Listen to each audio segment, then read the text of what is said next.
ہمارے لیے ہے کاپی جی تو بہترین کام کرتے ہیں.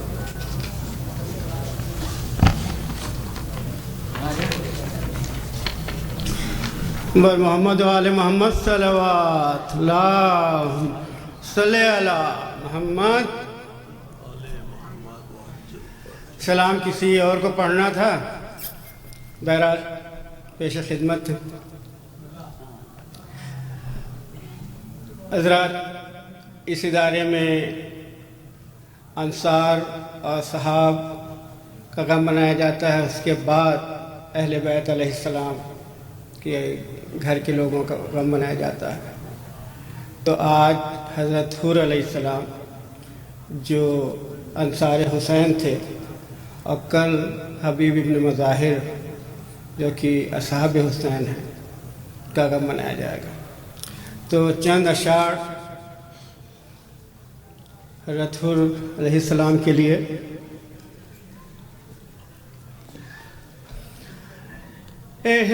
احسان حور پیش سے زیادہ کرے گا کون؟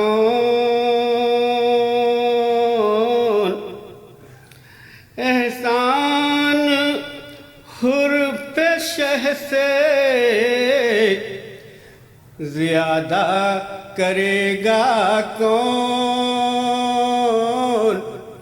حضور پتھر کو ایک رات میں ہیرا کرے گا کون؟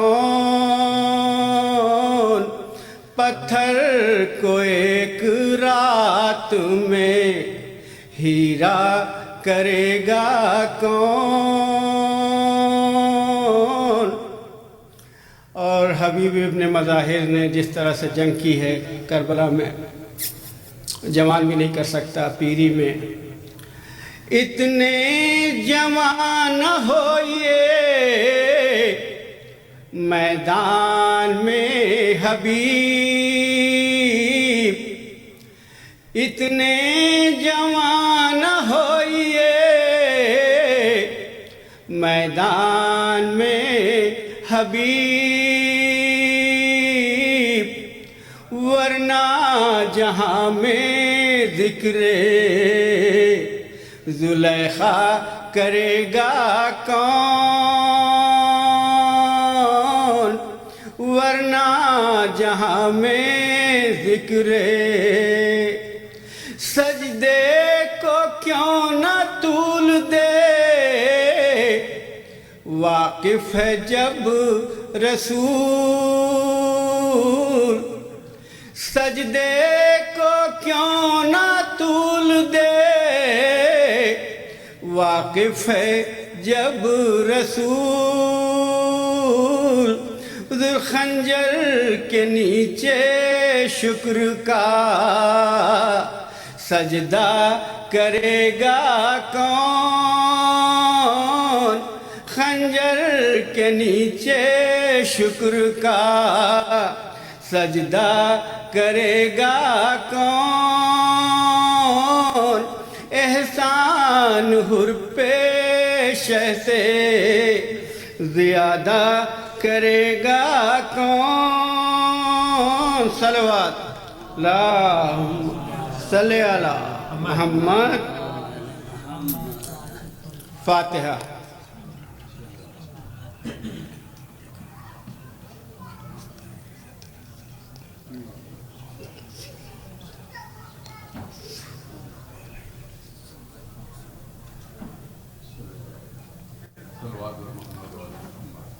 اللہم صلی علی محمد و مرثیہ شہادت حضرت حور علیہ السلام.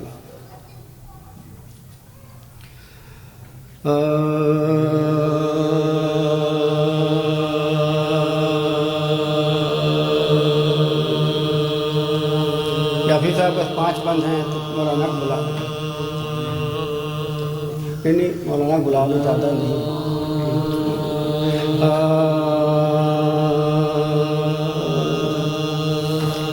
رن میں جب شہ کی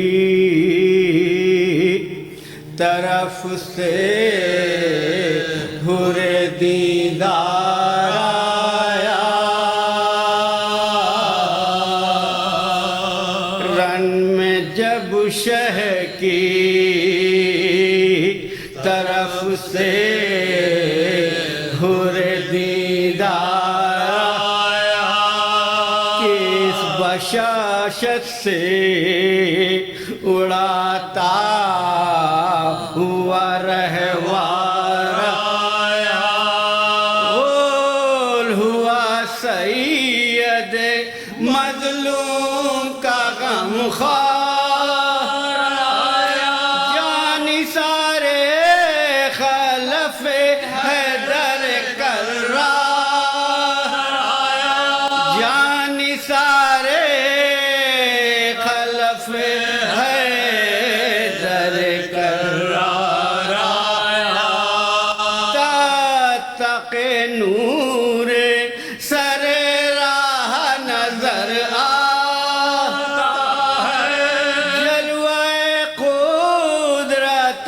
اللہ نظر آتا ہے، جلوہ قدرت اللہ نظر آتا ہے، جھکنے میں لینوں نے جو فرصت پائی، سامنا چھوڑ کے سب فوج عقب سے آئی، لاکھوں ریت ادھر اور ادھر تک آئی، باغ گھوڑے کی پھراتا تھا کہ برچی کھائی، باغ گھوڑے کی کھراتا تھا کہ برچی کھائی، آ گیا موت کے پنجے میں نہ کچھ دے لگی، فرق پہ گوز لگا دوش پہ شمشیر لگی، فرق پہ گوز لگا دوش پہ شمشیر لگی، شاہ رونے لگے یہ سنتے ہی مہمان کی خبر، ہو گئی آنسوؤں سے ریش مبارک، علی اکبر سے کہا تم ابھی ٹھہرو، حر کی امداد کو ہم جائیں گے اے نور نظر، حر کی امداد کو ہم جائیں گے اے نور نظر، کس سے اس وقت کہوں میں جو قلق مجھ پر ہے، لاش اٹھاؤں گا کہ مہمان کا حق مجھ پر ہے، لاش اٹھاؤں گا کہ مہمان کا حق مجھ پر ہے، یہ سخن کہے کہ چلے رن کو جناب شبیر، وہاں گرا خاک پہ گھوڑے سے ہورے بات، دیکھ کر شاہ کو آتے ہوئے بھاگے، پہنچ لاشے پہ امام دو جہاں واقع، پہنچ لاشے پہ امام دو جہاں واقع، شامن ہستی مہماں کو اجڑتے دیکھا، خاک پیڑیاں زخمی کو رگڑتے دیکھا، خاک پیڑیاں زخمی کو رگڑتے دیکھا، گر کے لاشے کے پکارے میرے مہمانوں مددگاروں معینوں گوز کیا تجھ کو لگا ٹوٹ گئی میری گر پڑے گھوڑے سے آواز نہ کی ہم گر پڑے گھوڑے سے اور نہ کی ہم کو خبر دوست کے ہجر میں کب دوست کو چینا کھول دے چشم کو بھائی کے حسین کھول دے چشم کو بھائی کے حسین آخری بند کی زحمت ہے مجھ کو لینے چلے آتے ہیں فرشتے ملک الموت بھی کرتا ہے محبت خلد سے شیر خدا نکلے ہیں اللہ لو برآمد ہوئے شبر بھی پیدر کے لو برآمد ہوئے شبر بھی پیدر کے ننگے سر احمد مختار کی پیاری دیکھیے آپ کے نانا کی سواری دیکھیے آپ کے نانا کی سواری آئی رن میں جب شہ کی طرف سے حر دیندار آیا جزاک اللہ صلوات بر محمد و آل محمد اللہم صلی اللہ خواتین و حضرات چند مختصر سے اعلانات جو لوگ سوز و سلام پڑھنا چاہتے ہیں مرثیہ پڑھنا چاہتے ہیں نعت پڑھنا چاہتے ہیں ان کو چاہیے کہ براہ کرم وہ جو ڈائریکٹر پروگرام ہیں خبر عباس آبدی صاحب ان سے یا شبات حسین صاحب سے رابطہ کریں اور اپنا نام ان کے پاس درج کرا دیں تاکہ جہاں بھی اور جب بھی اور جیسے بھی موقع مل سکے آپ کو پڑھانے کے لیے نامزد کر دیا جائے دوسرے یہ کہ خواتین جو فاقہ شکنی میں حصہ لینا چاہتی ہیں کنٹریبیوٹ کرنا چاہتی ہیں یا تبرک کے سلسلے میں کنٹریبیوٹ کرنا چاہتی ہیں ان سے درخواست ہے کہ وہ براہ کرم سسٹر مہجبین سسٹر صوبیہ رضوی یا پھر سسٹر سیدہ ممتاز امیر سے رابطہ کریں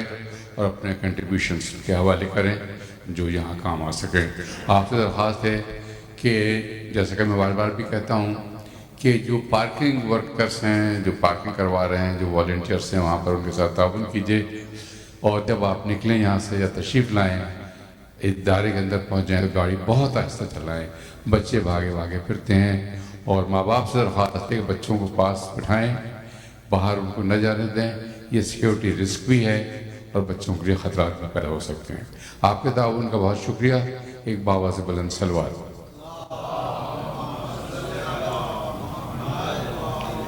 اب میں درخواست کروں گا قبلہ سے تشریف لائیں مجلس خطاب کریں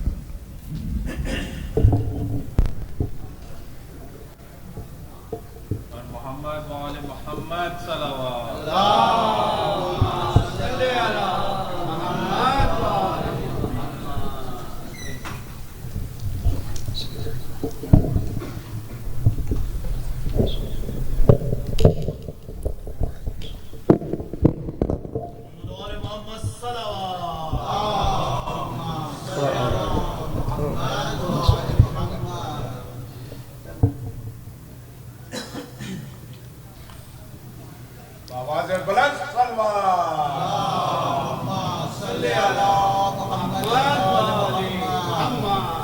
رحم الله من قرأ الفاتحة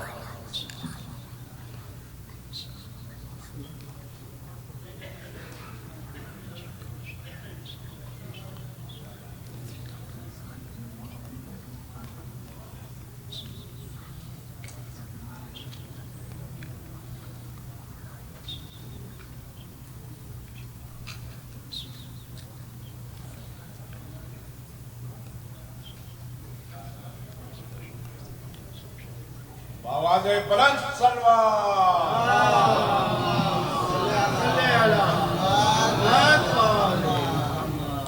لا حول ولا قوة إلا بالله العلي العظيم. أعوذ بالله السميع العليم من الشيطان اللعين الرجيم. بسم الله الرحمن الرحيم وبه نستعين وهو المعين. الحمد لله رب العالمين والعاقبة للمتقين والجنة للموحدين والنار للملحدين والمنكرين، والصلاة والسلام على سيد الأنبياء والمرسلين خاتم النبيين مولانا مولى الكونين جد الحسن والحسين أبي القاسم محمد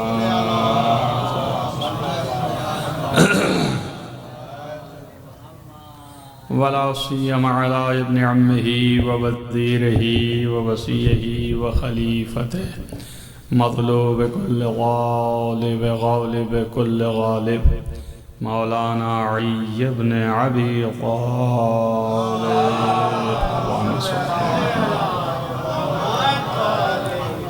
وعلى آله الطيبين الطاهرين المعصومين المظلومين الذين أذهب الله عنهم الرجس وطهرهم تطهيرا.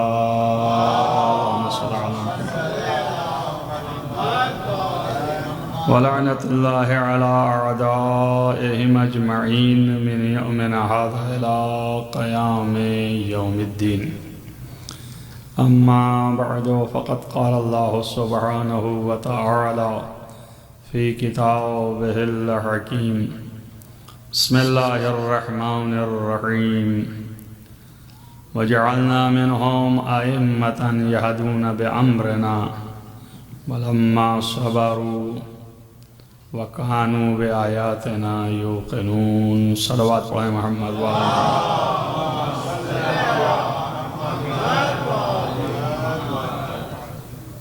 حضرات مومنین، آپ لوگوں کے سامنے 2-3-4 روزوں سے خصوصیات حجت خدا کے عنوان سے گفتگو جاری.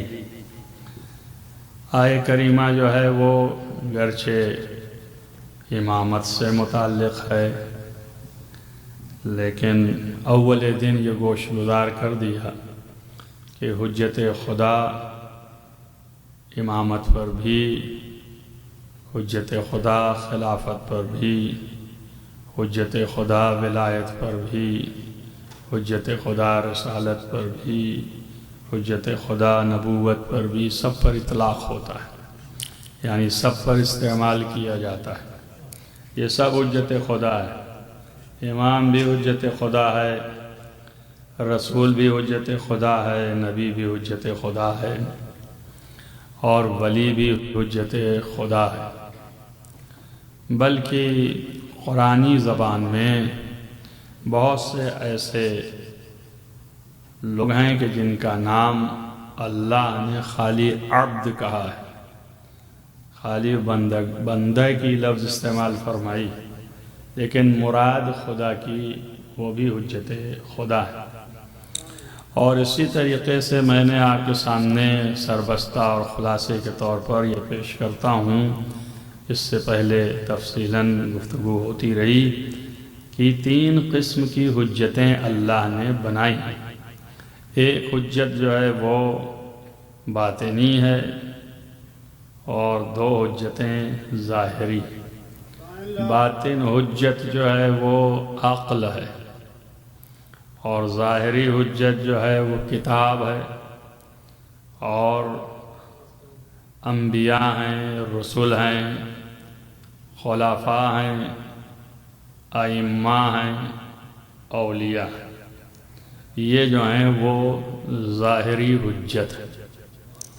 لہذا سب کی خصوصیات جتنی بھی ہیں وہ کچھ بنیادی ہیں اور کچھ خاص ہیں.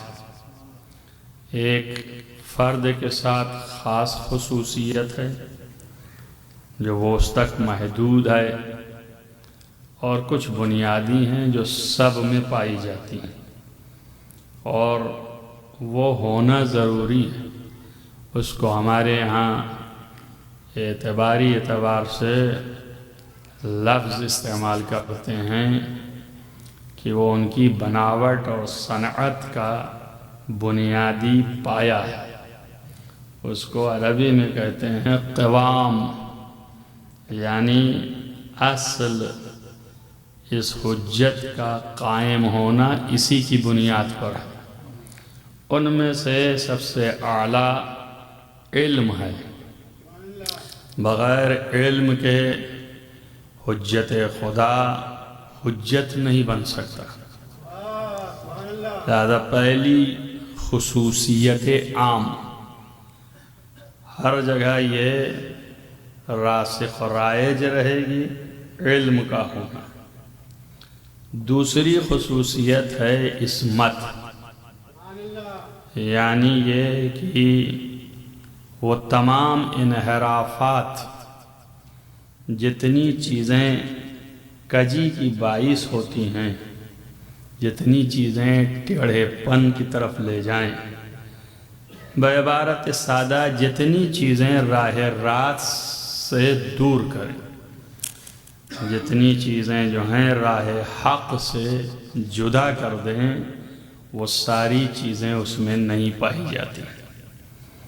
لہذا وہ ان ساری چیزوں سے مبرہ، محفوظ، مطہر، پاکیزہ اور ان سے اچھوتا، اس کے اندر یہ نہیں پائی جاتی۔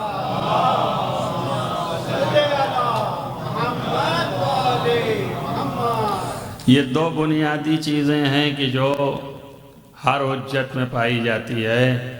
اگر ایک ایک کی تفصیل ہر حجت میں بیان کی جائے اور دلائل اس کے پیش کرنے پڑیں گے، لیکن ظاہر بظاہر اگر سمجھیں، چونکہ زیادہ جلدی بات کو کہنی ہے، تو مختصر یہ ہے کہ علم بنیادی طور پر اور حجت کا قوام ہے۔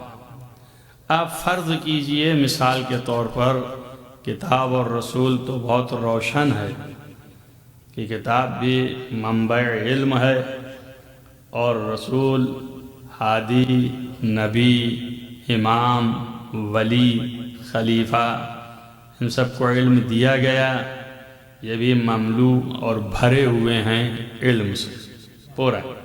تو یہ چیز تو سب سمجھ میں آ جاتی ہے جلدی، لیکن جو کلیم کیا کہ حجت تین ہیں اور یہ بنیادی چیزیں تینوں کے اندر ہونی چاہیے، تو تیسری جو باطنی حجت ہے تو اس کے پاس بھی علم ہونا چاہیے۔ اگر علم نہیں ہے تو پھر یہ حجت نہیں، اور اگر علم ہے تو آپ کے سوال یہ اٹھے گا کہ جب علم پہلے سے ہے، وہ باطنی حجت کا نام عقل ہے، اور عقل کے پاس علم ہے، تو پھر ہم محتاج علم کیوں ہیں؟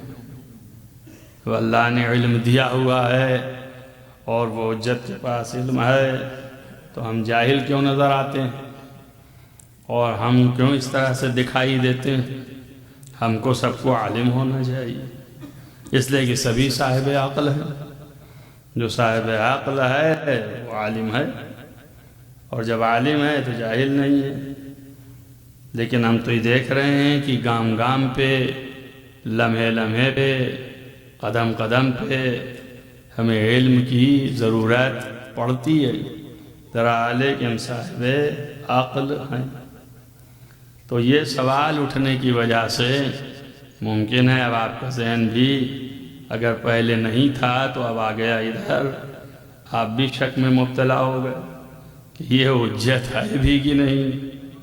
معصوم کا فرمان تو یہی ہے، خدا کا فرمان بھی یہی ہے کہ عقل حجت ہے، انتہا حجت باطنی۔ آپ نے غور کیا ہوگا کہ اللہ نے لفظ ہی میں ایسا چھپایا، چھپانے کے معنی باطن کے ہوتے ہیں، اسی لیے نام ہی اس کا باطن رکھ دیا، یعنی علم ہے مگر ایسا چھپا ہے کہ وہ دکھائی نہیں دے رہا ہے، تو نام ہی سے پتہ ہے کہ یہ حجت باطن، یعنی اس کا علم ظاہر نہیں ہے۔ تو اس میں دو کیفیتیں ہیں، ایک کیفیت تو یہ ہے 2-4 منٹ زیادہ نہیں، کوشش کروں کہ جلدی سے ختم ہو جائے یہ بات۔ ایک کیفیت تو یہ ہے کہ یہ علم رکھتا ہے، اور دوسری کیفیت یہ ہے کہ علم کے حصول کا ذریعہ ہے، یعنی اسی کے ذریعے سے علم بھی ملتا ہے۔ پہلی حیثیت جو ہے وہ مخفی ہے اور چھپی ہوئی ہے، اس کے لیے اتنا ہی کافی ہے کہ میں آپ کے سامنے یہ بات کروں کہ علم عقل کو پہلے سے ہے، اس کی دلیل قرآن ہے۔ قرآن مجید میں اللہ نے کہا وَنَفْسٍ وَمَا سَوَّاهَا فَأَلْهَمَهَا فُجُورَهَا وَتَقْوَاهَا، یعنی اللہ نے اسی دفینہ عقل کو جو کہ نفس کی شکل میں ہے اس طرح بنایا ہے، اور اسی کے اندر اچھائی کا علم بھی اور برائی کا علم بھی رکھ دیا ہے۔ تو معنی ہو گئے کہ یہ نفس جس کا تعلق عقل سے ہے، یہ اچھائی کا بھی مالک ہے اور برائی کا بھی مالک ہے، اور دونوں سے آگاہ، مگر یہ چھپا ہوا ہے اسی کی فطرت میں۔ اب جو انسان اچھائی کی طرف کام کرتا ہے تو اس کے سامنے اچھائیاں کھل کھل کے آنے لگتی ہیں، اور جو برائی کی ریہرسل کر لیتا ہے اس کے سامنے برائیاں کھل کھل کے آنے لگتی ہیں۔ یہ بحث مفصل ہے، یہ ظاہر ہے کہ اچھائی بھی ہے اس نفس کے اندر اور برائی بھی ہے، اور دونوں کے لیے ایک لفظ اللہ نے رکھ دیا جو مورد استدلال اور استشہاد ہے، فَأَلْهَمَهَا، یعنی اللہ نے الہام کر دیا ہے، یعنی اللہ نے تعلیم کر دی ہے۔ تو یہ انسان پیدائشی طور پر اچھائی اور برائی کا علم علی الظاہر تو لے کے آتا ہی ہے، تو یہ عقل جو ہے وہ عالم ہے۔ تو شرط و بنیاد قوام حجت اس عقل کے اندر بھی موجود ہے، اسی قرآن کے اعتبار سے۔ اگر آپ کے ذہنوں تک چلا گیا تو ٹھیک ہے، لیکن خاموشی بتا رہی ہے کہ نہیں گیا، اور آپ نے تسلیم نہیں کیا۔ اب جب آپ کے کلیجے تک نہ پہنچا تو اوروں سے کیا امید کی جائے، اور ان کے بارے میں کچھ کیا کہا جائے جن کی یہ آوازیں ہیں کہ اور ہلکا، تب کتنا ہلکا کیا جائے۔ لیکن کم سے کم اتنا واضح ہونا چاہیے آپ کو کہ اللہ نے اچھائی اور برائی کا علم فطری طور پر آپ کو دے دیا ہے، یہ آپ کی عقل جانتی ہے۔ اسی لیے ہمارے ہاں معیار ہے کہ اچھائی عقلی ہے، برائی عقلی ہے۔ ہم بحث کرتے ہیں اسی لیے کہ جو چیز اچھی ہے وہ فطرتاً اچھی، جو چیز بری ہے وہ فطرتاً بری ہے، اور اس کو کہ یہ اچھی ہے عقل جانتی ہے، اور اس کو کہ یہ بری ہے عقل جانتی ہے۔ ہمارے پاس یہ نہیں ہے کہ جسے شریعت نے یا اللہ نے اچھا کہہ دیا ہے وہ اچھا ہے، اور جسے اللہ نے اور شریعت نے برا کہہ دیا ہے وہ برا ہے، اور لاکھ وہ اچھا ہو مگر وہ برا ہے، اور لاکھ وہ برا ہو مگر اچھا ہے، اس لیے کہ اللہ نے کہہ دیا ہے۔ تو اللہ جو ہے وہ خود طبق قاعدہ عقلی بات کرتا ہے، وہ عقل کے خلاف کبھی بول ہی نہیں سکتا، لہذا وہ بری چیز کو اچھا نہیں کہہ سکتا اور اچھی چیز کو برا نہیں کہہ سکتا ہے۔ یہی معنی ہے کہ اچھائی عقلی ہے اور برائی عقلی ہے۔ اس عقل میں اللہ نے اس اچھائی کی تمیز رکھ دی ہے اور اس برائی کی تمیز رکھ دی ہے۔ اب آپ کا نفس خود جو ہے عقل درک کرتا ہے کہ فلاں چیز جو ہے وہ اچھی ہے، تو یہ درک و ادراک اس کا فطری ہے، وہ جانتا ہے اندر سے کہ یہ اچھی ہے، اور فلاں چیز جو ہے وہ بری ہے، یہ جانتا ہے اندر سے کہ یہ بری ہے۔ جہاں پر عقل اپنے سے طے کر لیتی ہے کہ یہ اچھی ہے یہ بری ہے، تو یہاں تک تو بات صحیح ہے، سمجھ گئے۔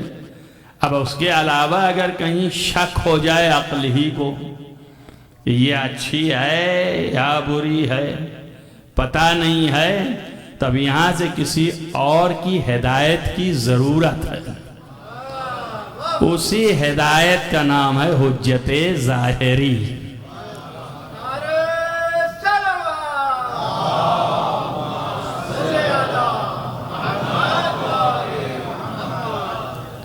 لہذا یہ حجت باطنی یہاں پہ آپ کو جو ہے بتا نہیں پا رہا ہے، اور آپ اور ہم جو ہیں اس کو زیادہ اس سے درک نہیں کر پا رہے ہیں۔ اس کی وجہ یہ ہے کہ ہمارا اتنا زیادہ کام اس پر نہیں ہوا ہے، اتنا زیادہ وہ آگے نہیں بڑھ سکا، وَإِلَّا یہی عقل کافی ہوتی، حجت ظاہری کی ضرورت نہ ہوتی۔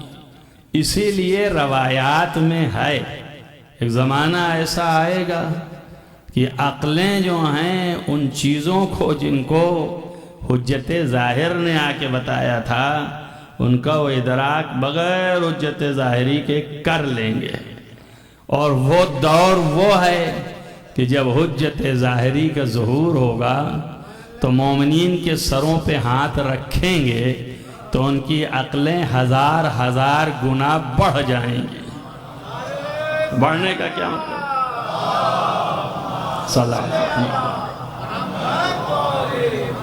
تو بڑھنے کا کیا مطلب ہے؟ یعنی جب تک کہ اس عقل میں صلاحیت ہی نہیں ہے اور ان دا اینڈ ہے تو پھر بڑھنے کا کوئی معنی نہیں ہے۔ اس کا مطلب یہ ہے کہ اس کے اندر بڑی صلاحیتیں ہیں جو ابھی کام میں نہیں آئیں، اسی کو امام آگے کر دے گا تو بھائی آگے بڑھ جائے گی۔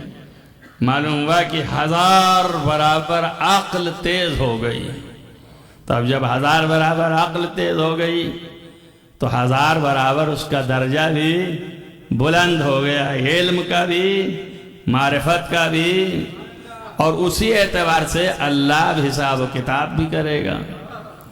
اور آپ دیکھ لیجئے روزمرہ میں مشاہدہ کر لیجئے کہ بہت سی چیزیں ایسی تھیں کہ آپ کی اور ہماری عقلوں نے اسے درک نہیں کیا، نہیں سمجھ پائے، لیکن بعد کے آنے والے لوگوں نے کہ جو آج تک موجود ہیں، جو گزشتہ گزر گئے، ان کی عقلیں نہیں سمجھ سکتی تھیں، اس لیے ان کے سامنے روشن نہیں تھا، درک نہیں کر پائے، سمجھ نہیں پائے۔ اور آج کے سائنسدان جو ہیں وہ ایکسپریمنٹ کر کے، تجربہ کر کے، اس کو واضح کر کے، اور انہوں نے درک کر لیا، سمجھ لیا۔ تو آج اگر وہ اٹھ کے آئیں تو سوچیں کہ ان کی عقلیں تو ہم سے 100 گنا 1000 گنا زیادہ ہو گئی، اس لیے کہ ہم تو کچھ نہیں جانتے تھے، اس سلسلے میں سوچ بھی نہیں سکتے تھے، اور یہ یہاں تک لے آئے۔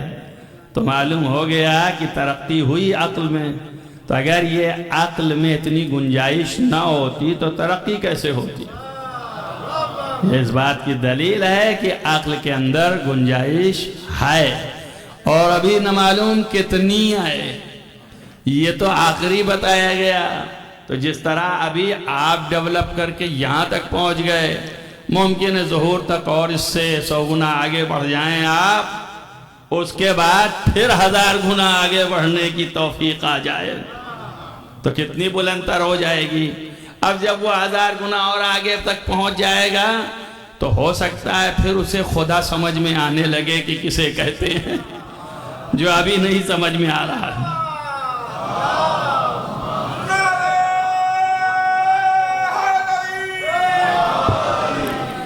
جو اللہ ابھی سمجھ میں نہیں آ رہا ہے وہ ممکن ہے اس وقت کسی دلیل کی حاجت ہی نہ ہو اس کو، ایسے ہی سمجھ لے جیسے سورج نکلا ہے تو سورج نکلنے کے لیے دلیل کی ضرورت ہی نہیں ہے، تو دکھائی دے رہا ہے کہ نکلا ہے، سمجھ میں آ رہا ہے روشنی ہے، تو ایسے ہی خدا کے وجود کا قائل ہو سکتا ہے، ڈیولپ ہو سکتا ہے، اور یہ حجت اتنی زیادہ آگے بڑھ سکتی ہے کہ حجت ظاہری، اب سوال ہے کہ اس کی ضرورت ہے یا نہیں۔ اگر حجت ظاہری کی عقل کی انتہا وہی ہو جائے جتنی اس بندے کی ہے تو اس کی حاجت نہیں، عقلی طور پر اب وہ اور ہم برابر ہو گئے نا، تو لازم یہ ہے کہ حجت ظاہری کی عقل تمام بشریت کی عقل سے اور بلندتر ہو، تاکہ ان کی عقلیں اس عقل کو چیلنج نہ کر سکے، اس کی عقل ان عقلوں کو چیلنج نہ کر سکے۔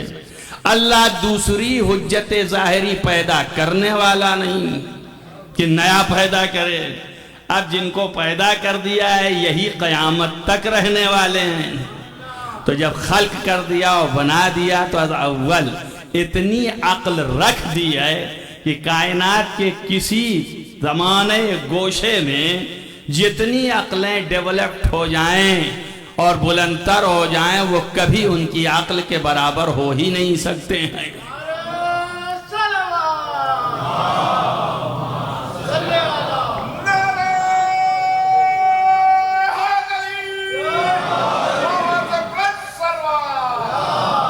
لہذا جب ان کی عقلیں اتنی زیادہ بلند و برتر بنا دی گئی کہ کوئی عقل اسے چیلنج نہیں کر سکتی ہے، اور ہم نے آپ کو سجھانے کی صحیح اور کوشش کی کہ آپ دیکھیے کہ جب 1000 گنا بڑھے گی تو کیسے ہو جائے گی، تو اس کو ایسے ہی دکھنے لگے گا جیسے سورج، کہ سورج سامنے ہے تو پوچھنا کہ آپ سے پوچھا بھیا سورج ہے کہ نہیں، ان کا ہے، کہاں ہے، ان کا روشنی بتا رہی ہے، کہاں ہے، یہ دیکھیں یہ چیزیں بتا رہی ہیں کہ سورج ہے اور اس کا وجود بتا رہا ہے، تو آپ کے سامنے یہ چیزیں بدیہی ہو گئیں۔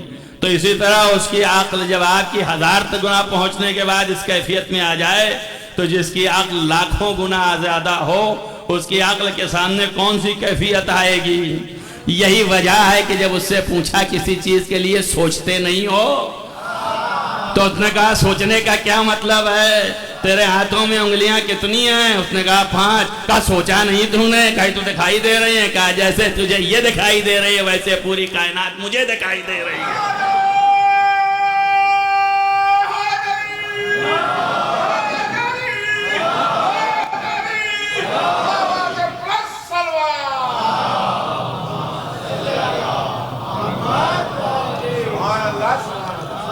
تو کیسے پہنچا وہ وہاں تک؟ اللہ نے اول خلقت میں اس کی عقل کو اتنا ڈیولپ رکھا ہے کہ قیامت تک جتنا ہی ترقی کر جائیں عقلیں کبھی اس عقل کو چیلنج نہ کر سکے، اس کے مقابلے میں نہ آ سکے، لہذا وہ کہیں نہ رک سکتا ہے، نہ کہیں ٹھہر سکتا ہے، نہ کہیں پر اسے ذرہ برابر تماحل اور رکاوٹ پیدا ہوگی۔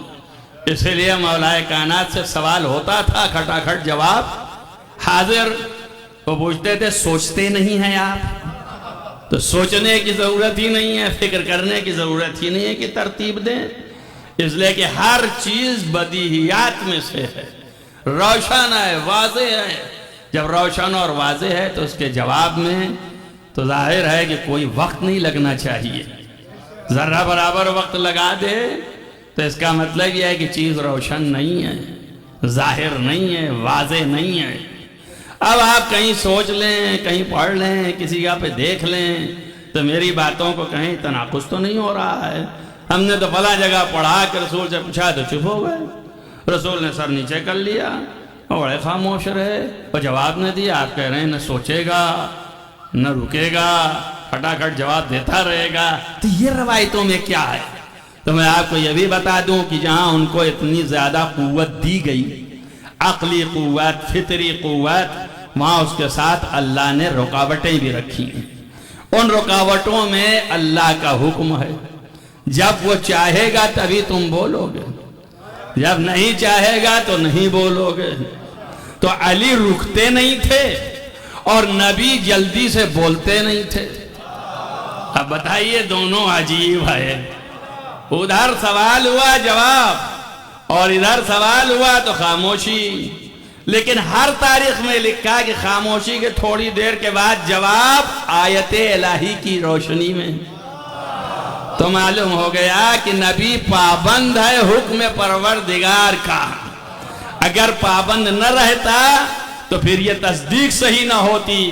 اسی لیے اللہ نے کہا ما ینطق عن الہوی، یہ خواہشوں سے گفتگو نہیں کرتا، ان هو الا وحی یوحی، یہ تو پابند ہے ہمارے حکم کا، جب ہم حکم دیتے ہیں تو یہ بولتا ہے۔ ایک صلوات پڑھیں محمد والے۔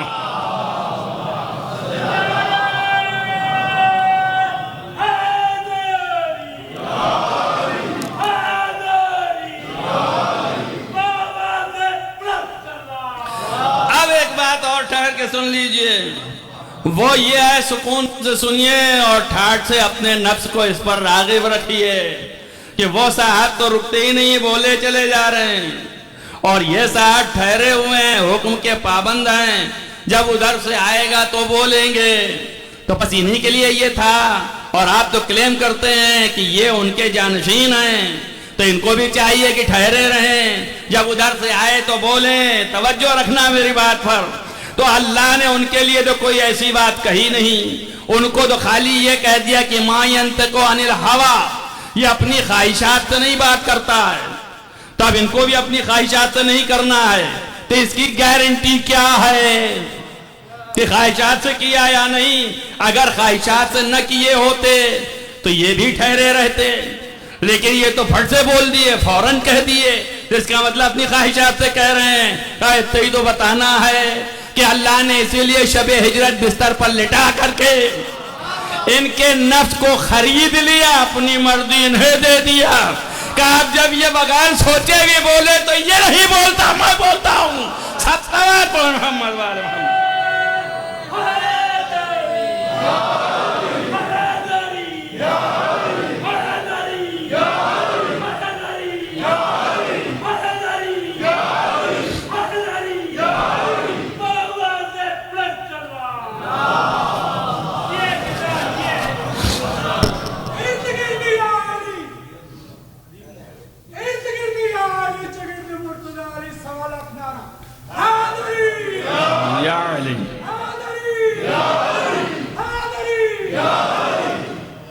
تو آپ نے پہچان لیا کہ خصوصیات حجت کیا ہیں۔ اگر کہیں آپ کو مختلف مل جائیں تو گھبرائیے گا نہیں، یہ نہ سوچ لیجئے کیا ان کے خلاف ہے، ان کے خلاف ہے۔ یہی تو بتانا ہے کہ کس کی کون سی ایبیلٹی کو کہاں پر ظاہر کروانا ہے اللہ کا، جہاں پر جو خصوصیت و صلاحیت اس کی مخصوص ہے، اس کے ٹائم ہیں، وقت ہیں، کہاں پہ ظاہر ہونا ہے، کہاں پہ ظاہر نہیں ہونا ہے، اور جہاں پہ ظاہر ہونا ہے وہیں پہ ظاہر ہونا ہے، جہاں پہ نہیں ہونا وہاں پہ نہیں ہونا ہے۔ اتنا اقتدار بھی ہو، اس کے اندر اتنی صلاحیت بھی ہو کہ اگر حکم آئے تو اب یہ استے حکم کے پابند ہیں کہ کہاں ہونا ہے تو کرتے ہیں، جہاں نہیں ہونا خاموش ہو جاتے ہیں۔ جب خاموش ہو جاتے ہیں تو وہ بھی آپ کے سمجھ میں نہیں آتا، ارے یہاں کیوں خاموش ہو گئے، یہاں پہ کیوں نہیں کچھ کیا، اور وہاں پہ دیکھیے کہ یہ دے رہے ہیں، ارے ہم ہوتے تو یہاں پہ یہ کر دیتے، ارے آپ کو اللہ نے اسی لیے دیا ہی نہیں، اس لیے کہ آپ اپنے من سے کر دیتے۔ اللہ نے انہی کے نفس کو خریدا ہے جن پر اعتماد ہے، آپ کے نفس کو نہیں خریدا اللہ نے۔ آپ سے کہا خالی انہی کو فالو کر لو کافی ہے، تم پہنچ جاؤ گے وہاں جہاں پہنچنا چاہیے، لہذا انہی کے ساتھ ہو جاؤ تو تم ہم تک آ جاؤ گے، باقی آگے مت سوچنا، قریب نہ ہونا۔ تو میں آپ کو یہ سجھا رہا تھا کہ یہ صرف چہاردہ معصومین کی صلاحیتیں ہیں کہ کائنات میں کوئی فرد ان کے مساوی نہیں ہو سکتا ہے۔ جب کائنات میں کوئی فرد نہیں ہو سکتا ہے، حتی الانبیاء، حتی الرسول، رسول انبیاء وہ بھی حجت خدا ہیں، ان کے حجتیت سے انکار کیا تو چلے گئے آپ، وہ بھی ہیں لیکن وہ بھی اتنی زیادہ چیزوں کے مالک نہیں ہیں۔ تو جب وہ برابر نہیں ہو سکتے ہیں تو ہم آپ یہ ہما شما کون برابر ہو سکتا ہے؟ جب برابر ہی نہیں ہو سکتا تو افضلیت کی تو بحث ہی ختم ہے۔ تب بیکار پیسے مت کیجئے، میڈیا خراب مت کیجئے کہ آپ جو ہیں یہ افضل ہیں وہ افضل ہیں، یہ کہہ رہے ہیں وہ کہہ رہے ہیں، مدعی سست گواہ چست، وہ تو کبھی کہے نہیں کہ ہم افضل ہیں، وہ تو ڈرتے ہی رہے، ہمیشہ یہی کہتے رہے علی کو بلاؤ اس کی مشکل کو حل کریں۔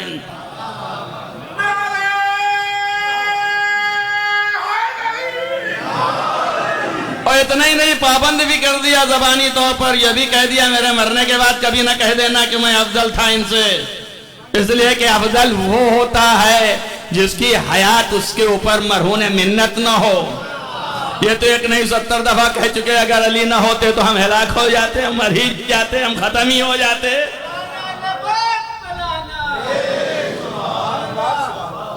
ارے ہم یہ کہتے ہیں کہ علی نہ ہوتے تو آپ آتے ہی نہیں، خلقت انسانی ہو یا خلقت کائنات ہو وہ بھی علی ہی کی وجہ سے ہے۔ اگر نہ ہوتے علی تو خلق ہی کیوں کرتا اللہ؟ اللہ نے علی ہی کی وجہ سے خلق کیا ہے۔ لولاک لما خلقت الافلاق، اے محمد اگر آپ نہ ہوتے تو ہم کائنات نہ بناتے، تو اب کائنات بنی ہی محمد مصطفیٰ کی وجہ سے۔ ان کا وہ محمد مصطفیٰ کی وجہ سے بنی، علی کہاں سے ڈھونڈ کے لا لیے آپ؟ علی کدھر سے آ گئے؟ تو جواب اس کا وہی ہے کہ محمد مصطفیٰ کس وجہ سے۔ ارے کیا کہنا، لولا علی لما خلقتو، اور اگر علی نہ ہوتے تو آپ کو ہم خلق نہ کرتے۔ اب معنی ہے ہوتے کا مطلب یہ نہیں ہے آپ سمجھے پہلے سے علی بیٹھے ہوئے تھے، منظور یہ ہے کہ اگر علی کو پیدا نہ کرنا ہوتا تو ہم آپ کو پیدا نہ کرتے۔ اب ظاہر ہے کہ دونوں کے دماغ اونچے ہو گئے، اس لیے کہ پوری کائنات جو ہے وہ خلق ہوئی ان کے طفیل میں۔ اگر آپ نہ ہوتے تو کائنات نہیں خلق کرتے، اور اگر علی کو نہ بنانا ہوتا تو آپ کو خلق نہ کرتے، تو وہ بھی اونچے ہو جائیں کہ میری وجہ سے تو آپ ہیں۔ تو اب کیا کرنا، مصرے کو برابر کرنا اللہ کا کام ہے۔ کہیں ایسا نہ ہو جائے یہ آگے پھر یہ آگے، تو دونوں کو برابر کرنے کے لیے اللہ نے کہا لولا فاطمہ لما خلقتکم، اگر فاطمہ کو پیدا نہ کرنا ہوتا تم دونوں کو نہ بناتے۔ تو اس کا مطلب کیا؟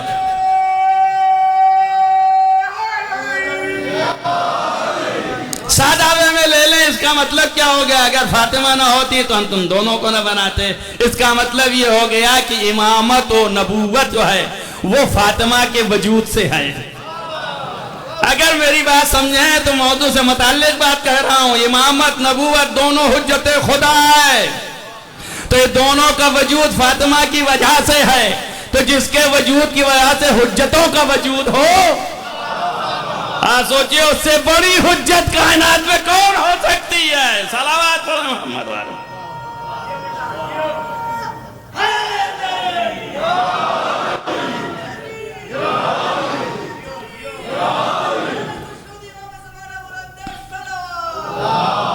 نعرہ لگائیے، وہ بالکل لگائیے، مضبوطی سے لگائیے، مگر وقت پہ لگائیے گا، بیچ میں بات مت توڑیے، اور ٹھیک سے لگائیے نعرہ۔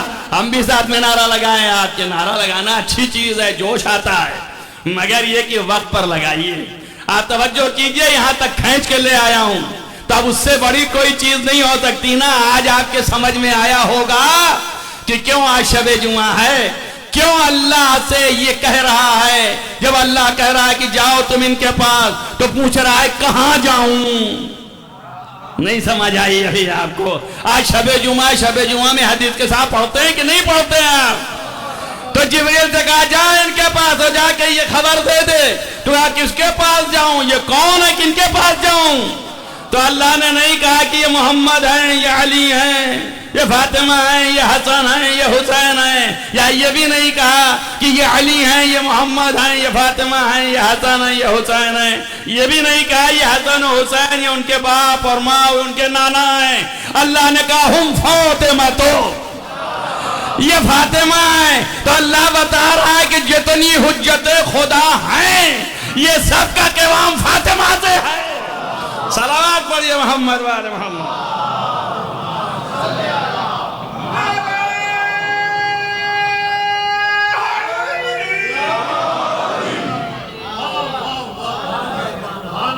تو ساری حجتیں جو ہیں مرہون منت ہیں، اس لیے چھٹے امام نے فرمایا علیہا دارت القرون الاولی.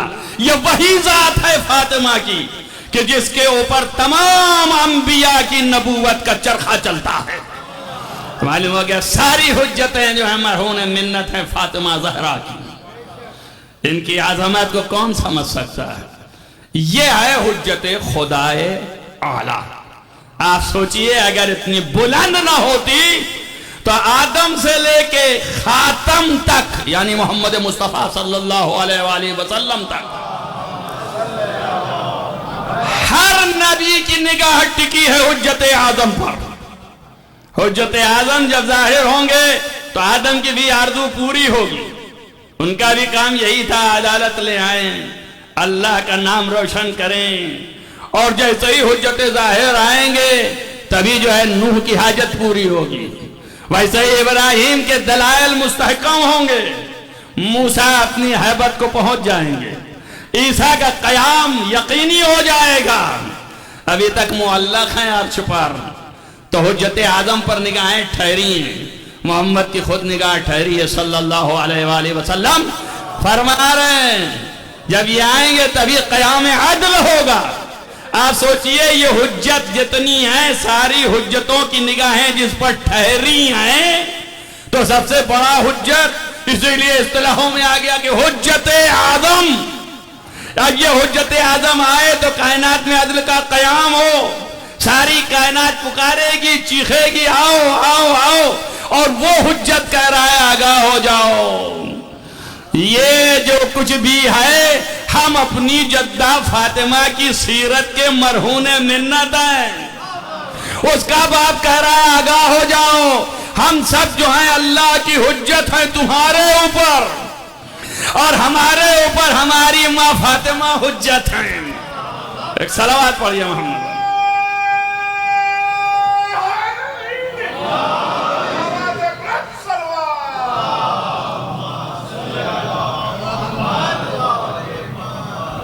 ایک شکایت اور ہے اور وہ شکایت برطرف کرنے کی کوشش کرتا ہوں، نہیں ہو پاتی.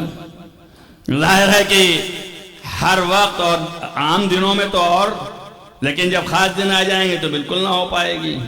عورتوں کی زیادہ شکایت ہے اور مردوں کی بھی ہے اور ہمیں بھی احساس ہے، مگر کیا کریں نہیں کر پاتے.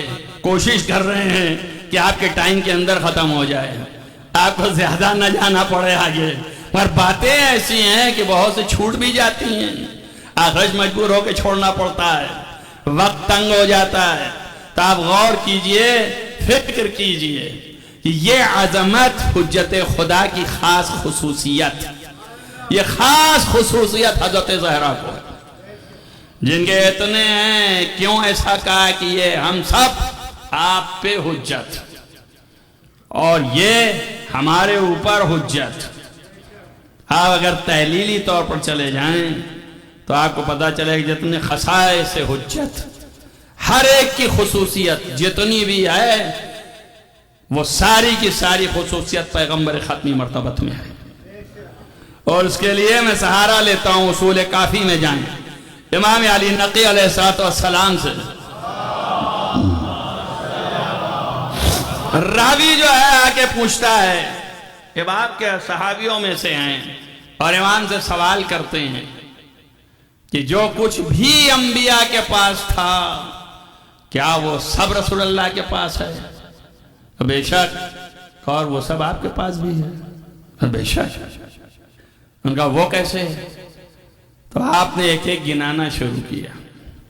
جو آدم کے پاس کیا تھا، نوح کے پاس کیا تھا، ابراہیم کے پاس کیا تھا، موسیٰ اور عیسیٰ کے پاس کیا تھا، دیگر انبیاء حضرت سلیمان کے پاس کیا تھا.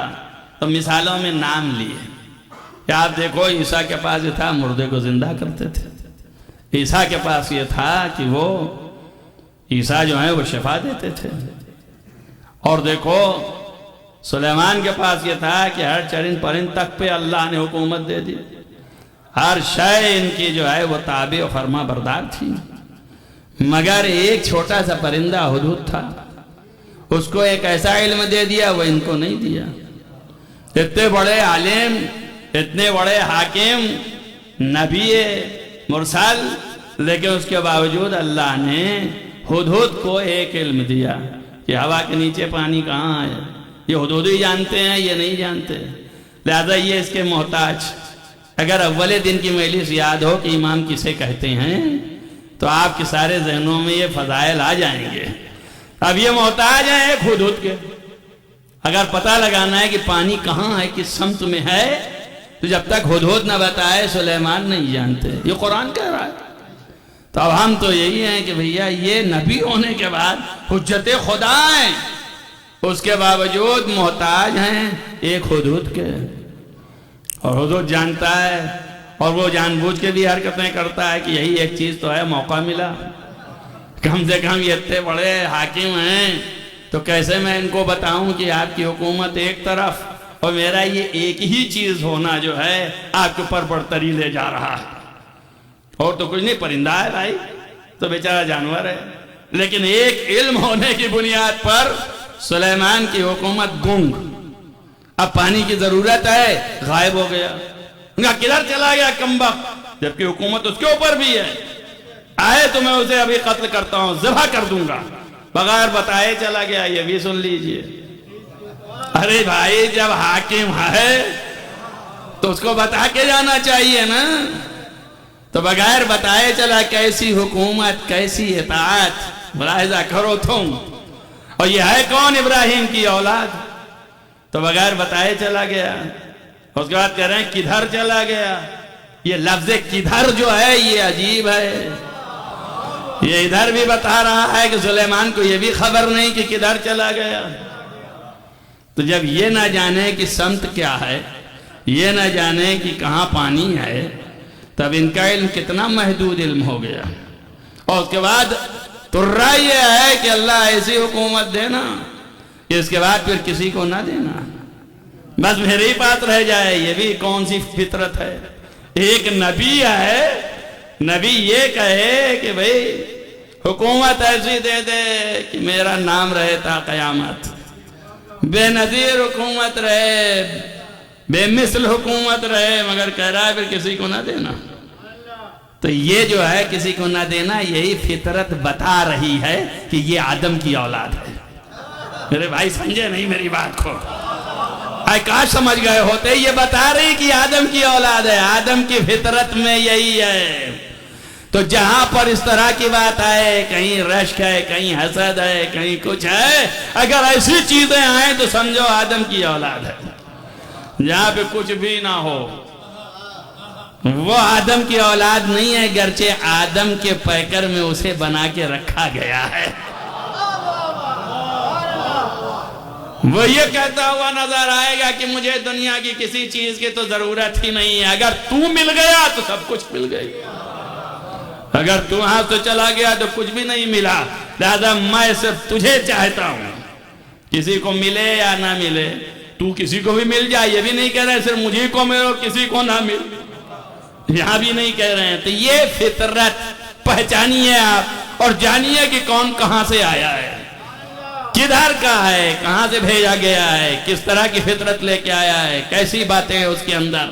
عزیزو آپ ملاحظہ کریں، امام نے فرمایا کہ میں وہ ہوں کہ جانتا ہوں، یہ پرندہ بھی میرا مطیع ہے اور یہ علم بھی مجھے ہے، اور جب یہ خلق میں ہوا تھا تب سے ہے، اور ہمیشہ رہے گا، یہ فنا ہو جائے گا تب بھی میرے پاس رہے گا۔ کیوں ایسا ہے؟ تو امام نے ایک آیت پڑھی، کہا فرمایا کہ دیکھو قرآن کہتا ہے ما من غائبت فی السماء والارض، زمین و آسمان میں کوئی چیز ایسی چھپی ہوئی نہیں ہے مگر یہ کہ الا فی کتاب مبین، مگر یہ کہ کتاب مبین میں ہے۔ تو کتاب مبین میں اللہ نے رکھا ہے، یہاں پر توجہ رکھیے گا، امام نے فرمایا اور ہم اسی کتاب کے وارث ہیں۔ توجہ ہوئی، یہ کتاب مبین میں ہے ہم اسی کتاب کے وارث ہیں. آپ نے ہم سے پہلے آیت پڑھ دی، لیکن آپ سمجھ لیجئے میں پھر سے لے جا رہا ہوں آپ کو کہ جو بھی ہے وہ سب کتاب مبین میں ہے. ما من غائبۃ فی السماء والارض. تو اس کا مطلب جو غائب ہے وہ سب اس کتاب میں ہے. اس سے امام نے استدلال کیا. یہاں پر یہ خالی ہے اور وہاں یہ ہے کہ ہر شے امام مبین میں ہے. تو جب ہر شے ہے امام کے پاس، ہر شے جو ہے کتاب میں ہے، تو دو الگ چیز ہو گئی. تو دو الگ چیز نہیں ہے. یہی بتانا چاہ رہا ہوں آپ کو، خالی اتنے تک لے جانا ہے کہ امام نے خالی یہی استدلال نہیں کیا کہ اس کتاب کو خالی دیکھ کے رہ جا. اسی لیے آپ نے فرمایا الا آگاہ ہو جاؤ کہ ہر شے کو خدا نے ام الکتاب میں رکھا. اب اس کے بعد اس نے نگاہ اٹھا کے امام کی طرف دیکھا اور کہا مولا ابھی تو کتاب مبین کی بات ہو رہی تھی، ابھی تو آپ کہہ رہے تھے یہ ام الکتاب کیا ہے، یہ کس کی طرف ہے؟ تو آپ نے کہا کہ نحن ام الکتاب، ہم جو ہے ام کتاب ہیں. اور اسی لیے پیغمبر ختمی مرتبت نے فرمایا ہے کہ ان ابنتی فاطمہ ہے ام الکتاب، میری بیٹی فاطمہ جو ہے یہ ام کتاب ہے.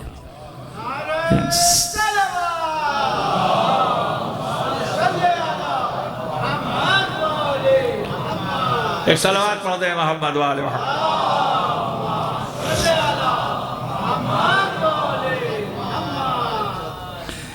ایک جگہ پر بحث ہو گئی حضرت زہرا سے اور امیر المومنین سے، اور گفتگو ذوالفقار کی ہو گئی. آپ نے تعریف کی ذوالفقار کی تو مولا علی نے پوچھا کہ ذوالفقار کو کب سے جانتی ہو؟ انہوں نے کہا یا علی آپ پوچھ رہے ہیں، اب میں مجبور ہوں بتانے پر، اس لیے کہ آپ نے سوال کر لیا. اس وقت سے جانتی ہوں جب سے ذوالفقار کا وجود نہیں تھا. آپ سوچئے یعنی کہ معنی کیا ہو گئے؟ اس ایک ہی لفظ میں دفتر ہے. اس وقت سے جانتی ہوں، اس کا مطلب یہ ہے کہ اس کا ابھی وجود نہیں ہوا ہے، تب سے میں جانتی ہوں. اس کا معنی کیا ہے؟ اس کے معنی یہ ہے کہ اللہ کے ارادے میں ہے. ارے اللہ سمجھو بات. تو فاطمہ بتا رہی ہے کہ میں ارادہ الہی ہوں. ایک صلوات پڑھیں محمد و آل محمد.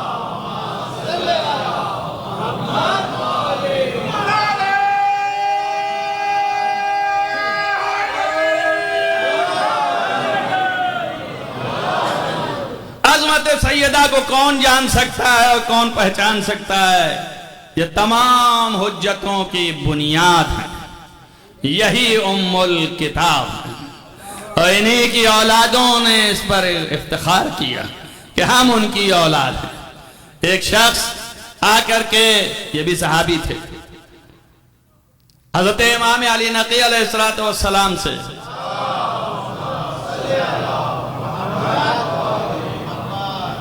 گفتگو میں مہر ہو گئے. حضرت نے پوچھا آ کہاں سے رہا ہے؟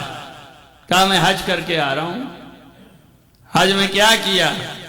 اس نے بتانا شروع کیا کہ میں نے یہ کیا، یہ کیا، وہ کیا.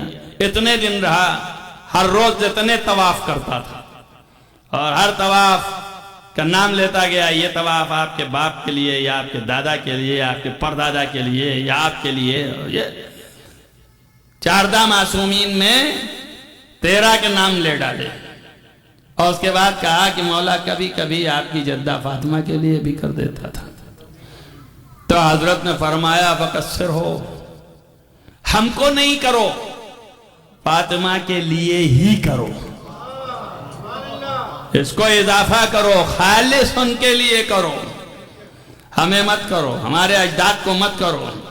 اگر تم نے ان کے لیے کر دیا سب تک پہنچ جائے گا. یہ فاطمہ کی شان ہے. تو عظمت یہ ہے حضرت زہرا کی. یہ بھی آگاہ ہو جائے، بہت سے سوال کرتے رہتے ہیں، پوچھتے رہتے ہیں. ہمارے ہاں ایصال ثواب میں معصوم کے لیے اس طرح کا تصور نہیں ہے جو تمام مردوں کے لیے ہے. دادا یہ نہ تصور کیجئے ان کو کوئی حاجت نہیں، کوئی ضرورت نہیں. لیکن اگر آپ ایصال کریں گے تو اس کا نام ہے ہدیہ. اس لیے ہم یہ نہیں کہتے ہیں کہ ہم نے ان کو بخش دیا. بخشتا اس کو ہے کہ جس کو حاجت ہو دیا جاتا ہے، لیکن تحفہ حاجت والے کو نہیں دیا جاتا. تحفہ ہدیہ ہے. اگر قبول شوز ہے عزت و شرف، اگر آپ نے قبول کر لیا تمہارے لیے عزت و شرف ہے. تو اس لیے آپ نے جو کچھ بھی ایصال کیا ان کی راہ میں ہدیہ، تاکہ یہ ہدیہ کیا نام ہے؟ ہدیہ یعنی تحفہ. اب تحفہ دینے میں قید نہیں ہوتی. تحفہ جو ہے آپ چھوٹی موٹی چیز بھی دے سکتے ہیں، اعلیٰ سے اعلیٰ چیز دے سکتے ہیں، ہر طرح کی چیز تحفے میں آ سکتی ہے. اور تحفہ لینے والا اف بھی نہیں کر سکتا. تو کہے کہ بھائی محبت سے احترام سے لے آیا ہے، جو بھی ہے لے لو. توجہ ہوئی؟ کیا چھانٹ کے لفظ رکھا ہے. تو اب آپ دیکھیے معصومین کو آپ کی ضرورت نہیں ہے، نہ آپ کی چیزوں کی ضرورت. اور آپ کی چیزوں کی حیثیت کیا ہے جو آپ لے آئے؟ اگر ایک سورہ بھی پڑھا آپ نے تو ٹوٹا پھوٹا سورہ، اس کو لے کے کیا کریں گے آل محمد؟ لیکن جب ہدیہ ہو گیا تو لے لیا. اور یہ یاد رکھیے آل محمد قرآن اور اللہ کی سیرت میں یہ ہے کہ اگر تم کسی سے ہدیہ پاتے ہو تو ہمیشہ اس کو ہدیہ لوٹاؤ. توجہ کیجئے. اذا حییتم بتحیۃ، اگر تم کو کوئی ہدیہ دیتا ہے تو پھر تم اس کو بھی ہدیہ دو. او بمثلہا او باحسن، یا اس جیسا یا اس سے بہتر. تو ہمارا تو ٹوٹا پھوٹا ہے، وہ کنتر بھی دیں تو اعلی ہی ہوگا. توجہ کیجئے آپ. اس لیے محتاج نہیں ہے وہ، مگر آپ ہدیہ بھیجتے رہیے. آپ ہدیہ دیں گے تب ہدیہ لینے کا دن جب آئے گا تو آپ کھڑے ہوں گے. آپ کے خود سمجھ میں نہ آئے گا کہ ہمارے پاس کیا خالی ہاتھ کھڑے ہیں. لیکن ایک بار کی جب نگاہ اٹھے گی اور ادھر سے ہدایا آئیں گے، یہ تو نے دیا تھا لے لے، یہ تو نے دیا تھا لے لے، یہ تو نے دیا تھا لے لے. آیت اللہ العظمہ آغا عبدالکریم حائری، میں تذکرہ نہیں کرتا ہوں علماء کا، لیکن آگئی بات تو کہہ رہا ہوں. یہ وہ ایسے عالم ہیں کہ مر کے زندہ ہوئے تھے. ان کو کربلا میں موت آ گئی تھی. یہ کربلا میں طالب علم تھے، وہاں موت آ گئی تھی اور اس کے بعد یہ زندہ ہو گئے. اب ظاہر ہے کہ قوموں میں رہیں گے، اس زمانے میں یہی کہا جاتا تھا. زیادہ معلومات نہیں تھی حکمہ کو کہ کیا ہے کیا نہیں ہے.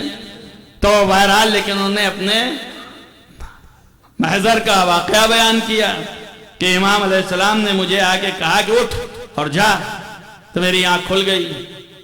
یہ تو ایک ہو گیا، یہ تو مر کے زندہ ہوئے. اس کے بعد 40 سال تک زندہ رہے اور 10 کا اور صاحب رسالہ ہوئے.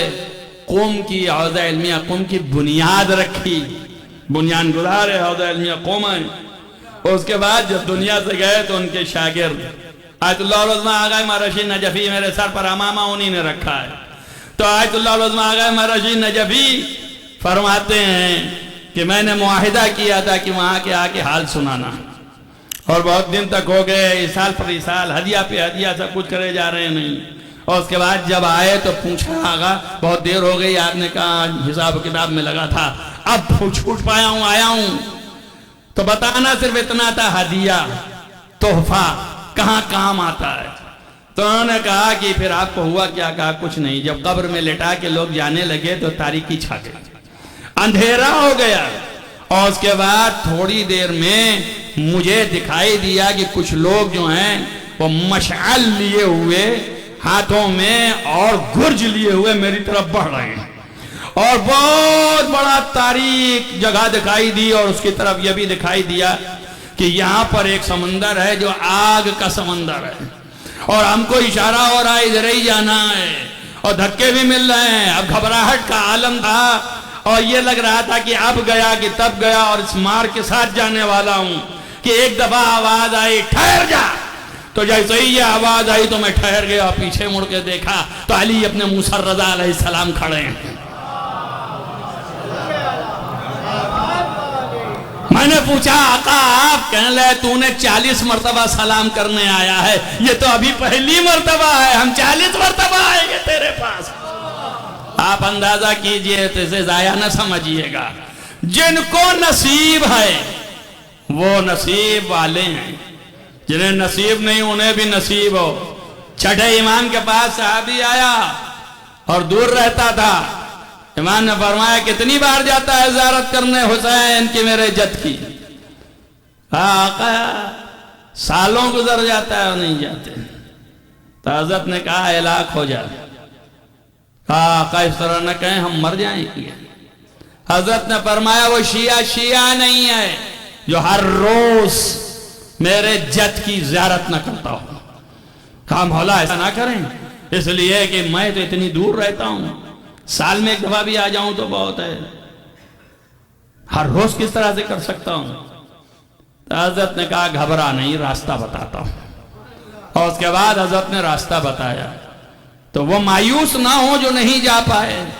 امام نے ان کے لیے بھی راستہ بتایا ہے کہ جہاں پہ ہو وہیں کھڑے ہو جاؤ اور وہیں سے آواز السلام علیک یا ابا عبداللہ، جہاں سے کھڑے ہو کے پکارو گے حسین سن رہے ہیں. اور اپنے نفس کے اندر، اپنی آنکھوں کے اندر منظر کو کھینچ لو کہ ہم ان کی قبر کے سامنے ہیں. السلام علیک یا ابا عبداللہ. آپ دیکھئے کتنا ایسا لفظ ہے کہ ابھی امام کی شہادت نہیں ہوئی ہے، امام حسین زندہ تھے، شہادت نہیں ہوئی، مکے میں ہیں، مکے سے کچھ دور ہی آئے ہیں، لیکن یہ پہلا لفظ السلام علیک یا ابا عبداللہ کہ اگر استعمال کسی نے کیا ہے تو مسلم ابن عقیل نے. وہ آخری وقت جب آپ کی گردن ماری جانے کے قریب ہوئی تو آپ نے مکے کی طرف رخ کیا. آج تک ہم نے وہ سیرت قائم کر رکھی ہے، کربلا کہیں اور ہے لیکن ہم رخ کر رہے ہیں مکے کی طرف. یہ سیرت مسلم ہے. اور آواز دیا السلام علیک یا ابا عبداللہ. عزیزو تو یہ ہے حسین کے نام پر سلام کرنا تمام گناہوں سے بری ہو جاتا ہے. ایک لفظ السلام علیک یا ابا عبداللہ کہنے پہ چھٹے امام نے کہا میں خود ضمانت لیتا ہوں کہ روز حشر میں تیرے پاس کھڑا رہوں گا، اس وقت تک میں آگے نہ بڑھوں گا جب تک تجھے آگے نہ کر دوں. آپ ملاحظہ کریں بے شمار روایتیں ہیں، کتنی روایتیں پڑھی جائیں، کتنی روایتیں کہی جائیں. آپ دیکھ لیجئے یہ اپنی جگہ پہ فضائل ہیں، لیکن ان سارے فضائل پر بھاری فضیلت کیا؟ ایک سلام کرنے کی فضیلت ہے، نام لینے کی فضیلت ہے، سب پر بھاری فضیلت آنکھوں سے آنسو کا نکلنا. اگر حسین مظلوم کو یاد کر کے ایک قطرہ بھی آنکھ سے نکل آیا فوجبت لہ الجنہ، تو اس کے اوپر جنت واجب ہو گئی. اللہ نے جنت واجب کر دیا، لازم کر دیا، حتمی کر دیا. اور یہ کیوں ہے؟ یہ سیدہ عالمین کی دعا ہے. یہ کیوں ہے؟ یہ سیدہ عالمین سے معاہدہ ہے اللہ کا. اور سیدہ نے یہی تو پوچھا تھا نانا بابا آپ بتائیے کہ میرے لال پر روئے گا کون؟ تو حضرت نے فرمایا تھا میرے لال اللہ ایک قوم پیدا کرے گا جس کے بوڑھے بوڑھوں پہ روئیں گے. بیار الانوار میں علامہ مجلسی نے لکھا ہے اس روایت کو، ان سے پہلے کے علماء نے بھی لکھا ہے. یہ روایت موجود ہے. ان کے بچے بچوں پر روئیں گے، ان کی عورتیں عورتوں پر روئیں گی، یہ گریہ کریں گے. تو اصل مسئلہ پرسہ دینا ہے حضرت زہرا کو. یہ 10 دن آپ جو آتے ہیں امام حسین کی شہادت میں، اس کا تعلق حضرت زہرا سے ہے. جن کو پرسہ دینا ہے. حد یہ ہے کہ نبی بھی زہرا کو پرسہ دے رہے ہیں. وہ بھی کہتے جاتے ہیں سیدہ اس لال کو تم نے کس طرح سے پالا تھا. عزیزو سیدہ کا نام اتنا عظیم ہے. آج کی تاریخ کے مطابق جو مصائب پڑھے جاتے ہیں اس میں سے یہ چند جملے آپ کے سامنے لے آ رہا ہوں. حالانکہ 3 تاریخ کو کوئی اور کی شہادت نہیں ہے، یہ نہ سمجھ لیجئے گا. شہادت تھوڑی اسی 10 کو ہے، مگر 3 یہ ایک ایک کر کے تاکہ ہم مفصل ذکر کر سکیں. تب یہ تاریخوں میں ملتا ہے اور اس طرح ملتا ہے کہ یہ شخص یزید کی طرف سے 1000 کے رسالے پر مامور تھا اور اس بات کے لیے مامور تھا کہ حسین کے راستے کو روکے اور حسین کو کوفہ نہ آنے دے اور ان کو وہیں پہ روک لے اور وہیں سے ان کو ختم کر دے. جب یہ پہنچا تو عجیب حالت میں تھا. روایتوں میں فقرے ملتے ہیں کہ اس کے تمام فوج والے جو ساتھ میں تھے ان کی حالت خراب تھی. جانوروں کی پیاس سے زبانیں نکل رہی تھی. اور جب امام کی بارگاہ تک پہنچا تو خود بے حواس تھا. اس طرح کہ امام نے حکم دیا پہلے ان کو سب کو پانی پلایا جائے. تو سارے لوگ پانی پلا رہے ہیں سارے لوگوں کو. جو امام کے قافلے کے لوگ ہیں وہ ہور کے لوگوں کو پانی پلا رہے ہیں, جانوروں کو پانی پلا رہے ہیں, اور ایک مشق لیے خود بنفس نفیس حسین ابن علی ہور کے دہانے پہ لگائے ہوئے ہیں. اور جب وہ پانی پی کے ہوش میں آتا ہے تو دیکھتا ہے کہ حسین ابن علی ہیں, اور کھڑا ہو گیا. اور اس نے کہا ہم اس لیے آئے ہیں. امام کے ساتھ نماز پڑھی اس نے. عزیزوں, اس کے بعد جب امام علیہ السلام نے رخ کیا اور قافلے کو پھر حکم دیا کہ چلو اپنی منزل کی طرف چلنا ہے, اور پھر آپ گھوڑے پہ سوار ہوئے, چند قدم گئے تھے کہ ابھی گھوڑا چند قدم چلا تھا کہ اور نے رکھ دیا لجام پر ہاتھ. آپ آگے نہیں جا سکتے, مشہور ہے نا, بتانا عظمت فاطمہ زہرا ہے. عزیزوں, لکھا ہے کہ امام نے فرمایا تیری ماں تیرے ماتم میں بیٹھے. تو اس نے ایک ہی فقرہ کہا, امام حسین علیہ السلام کی طرف رک کر کے کہا فرزند رسول, جو آپ نے مجھے کہا ہے وہ میں آپ کو نہیں کہہ سکتا. کیوں؟ اس لیے کہ آپ کی ماں سیدۃ النساء العالمین ہے. آپ نے دیکھا اور کچھ بھی رہا ہو لیکن اس کے کلیجے میں ایک ذرہ فاطمہ کی محبت تھی, ان کی عظمت تھی, ان کی حرمت تھی, ان کا احترام تھا. اسی احترام نے حور کو حور علیہ السلام کر دیا. جیسے ہی اس نے کہا کہ میں آپ کو نہیں کہہ سکتا, اس لیے کہ آپ کی ماں سیدۃ النساء العالمین ہیں. امام علیہ السلام رکے. بعض روایتوں کے مطابق یہ ہے کہ امام علیہ السلام نے پھر بھی آگے بڑھایا قافلے کو اور حور پیچھے ہو گیا. بعض میں یہ ہے کہ حور نے روک لیا اور امام علیہ السلام رک گئے. تو اس سے وحشت نہ کیجیے گا, رہے بہرحال کربلا میں. اور امام ٹھہر گئے اور وہاں پر قافلہ لگ گیا. عزیزو, یہ ایک منظر ہے ایسا کہ 9 دن گزر جاتے ہیں. 9 دن کے بعد یہ تحول پیدا ہوتا ہے, یہ تغیر 9 دن کے بعد آتا ہے. 9 دن تک کوئی فرق نہیں آیا. اس 9 دن میں 7 محرم مشہور ہے کہ 7 محرم سے پانی بند ہو گیا. تو اب تو ندامت آ جاتی لیکن نہیں آئی. آپ دیکھیے, جس نے یہ کہا تھا احترام تھا, لیکن اس کے باوجود ابھی اور بدلا نہیں ہے. لیکن جب شب عاشور آئی اور بچوں کی رونے کی آواز بلند سنا, روایتوں میں یہ ہے, بہت جلدی چونکہ وقت تنگ ہو گیا, عزیزوں کی حور جو ہے وہ اپنے خیمے کے باہر کبھی ادھر جاتا تھا اور کبھی ادھر آتا تھا, ٹہلتا تھا. تو اس کے لڑکے نے پوچھا کہ بابا تجھے کبھی ایسے میں نے نہیں دیکھا ہے, تجھ پہ کون سی مصیبت آ گئی, کیوں پریشان ہے, کیا کر رہا ہے؟ تو عزیزوں جملوں میں کہا اس میں کچھ نہیں کر رہا ہوں, جنت اور جہنم کے درمیان ٹہل رہا ہوں.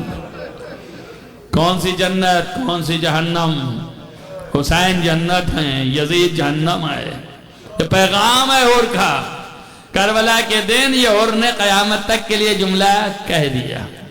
عزیزو تفصیل تو نہیں پڑھ پاؤں گا, لیکن اتنا ضرور ہے کہ وہ بیٹے نے پوچھا کہ مطلب کیا ہے؟ ساری دنیا کہے گی کہ تو ڈر گیا, ساری دنیا کہے کہ یزید تجھے ختم کر دے گا, تیری کیفیت کیا ہو گئی ہے؟ اس نے کہا ٹھہر ابھی بتاتا ہوں. میں وہی چیدہ الفاظ لے آتا ہوں آپ کے سامنے کہ اپنے لڑکے کا ہاتھ پکڑا اور پکڑ کر کے ساتھ میں لے گیا, پشت خیمہ کے قریب کھڑا ہو گیا. تھوڑی دیر تک کھڑا رہا, اس کے بعد اچانک پوچھا کچھ سنائی دیا؟ اس نے کہا ہاں سنائی دیا. کہا کیا سنا تو نے؟ کہا میں نے سنا ہے کہ چھوٹے چھوٹے بچے کہہ رہے ہیں اللہ تھوش اللہ تھوش, ہائے ہم پیاسے ہیں, ہمیں پانی چاہیے, پیاسے ہیں. جیسے ہی پیاس کی آواز سنی کہا انصاف سے بتائیں انہی نے تو تجھے پانی پلایا تھا نا؟ کہا انہی نے مجھے سیراب کیا تھا. کہا کہاں کا انصاف ہے کہ جس نے ہمیں پانی پلایا اسے ہم پیاسا رکھے؟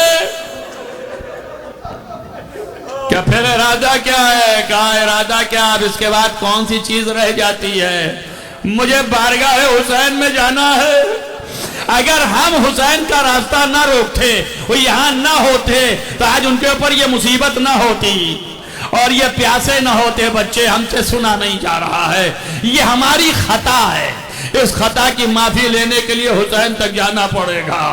میں یہ کہا اور مرتبہ رخ موڑ دیا، بیٹے نے کہا پھر ادھر کہاں جا رہا ہے؟ خیمے کی طرف، چل حسین کی طرف چلتے ہیں۔ کہا ابھی نہیں جائیں گے، تھوڑا وقت آنے تھے۔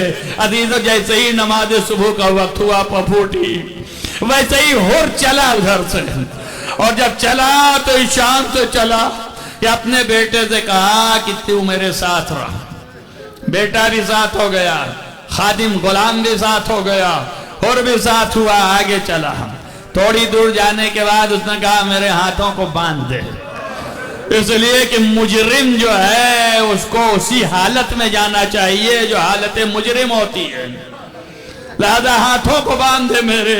ہاتھ بندھ گئے اور چلتا چلا گیا آگے۔ ایک مرتبہ آگے بڑھا، کہا یہ چہرہ دکھانے کے قابل نہیں ہے، میری رضا کو میرے چہرے پہ ڈال دے۔